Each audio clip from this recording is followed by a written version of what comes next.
For decades, the Nigerian power sector has been defined by two things: darkness and depth. The light flicker, but the bees always climb. And for years, the federal government in Abuja has acted as the Father Christmas of the energy sector, paying the subsidy, filling the gaps, and shielding the state from the true cost of electricity. But today, the music has stopped. President Bola Tinubu has issued a directive that changes the very DNA of Nigerian fiscal federalism. The message to the state governors is simple: if you want the power, you must pay the price. I am Jojo Namani, and this is Global Proof Engine. Let's look at the headline. The era of the federal safety net is over. President Tinubu has directed that state governments must now share the burden of electricity subsidies. They can no longer leave the bee at the president's doorstep. Let's look at the fine print. This directive comes straight from the Budget Office of the Federation. The Director General, Kano Yakubu, did his word in Abuja recently. His argument is brutally transactional.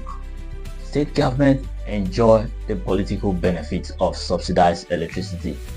They get the votes, they get the happy constituent, but when the gap between the cost of generation and the tariff paid create a deficit, they look away. Not anymore.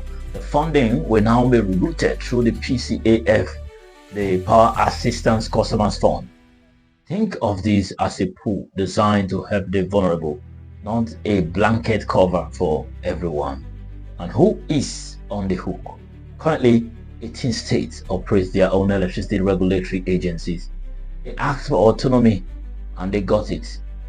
Lagos, Edo, Delta, Ondo, Rivers, and other states, from the commercial hub to the oil-rich south, are now regulators, just in case you don't know.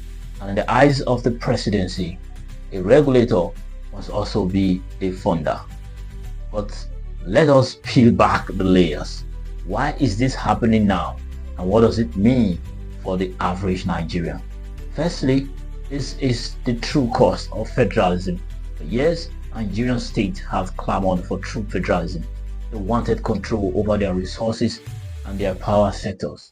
The Electricity Act of 2023 gave them that power, but autonomy is a double-edged sword. You cannot have the authority to regulate without the responsibility to pay.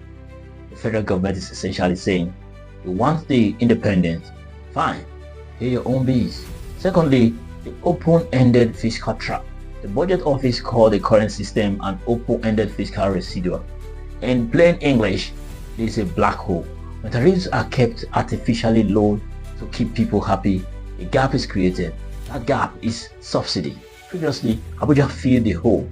Now, Abuja is telling the governors, if you want to keep tariff low for your people to win elections, you must write the checks from your state treasury.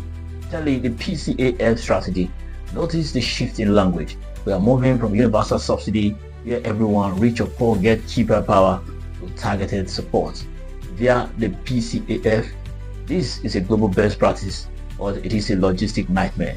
It means the state must identify the vulnerable and pay for them, while the middle class and industries might see their tariff float to market rates. This is the test of solvency. Many of these 18 states are already struggling to pay the minimum wage. They are struggling with infrastructure. Now, they must find billions of naira to subsidize power. What will happen? We will likely see a fragmentation of electricity prices. Power in Lagos might cost differently than power in Jigawa, depending on how much the state government is willing or able to subsidize. The governors are being put in a corner. If they refuse to pay, tariff in their state will skyrocket, and they will face the anger of the people, of course. If they do pay, the budgets for roads and schools will shrink. President Tinubu has drawn a line on the sand. He is operationalizing the framework where political choices have financial consequences. For the Nigerian governor, the holiday is over. The power sector is no longer just a utility to be managed. It is a bill that must be paid. The light may stay on, but the question is, which state can afford the switch? Thank you for staying with me on this episode. I'll see you in the next one. Don't forget to like and comment and subscribe to my channel, of course, if you haven't done so already.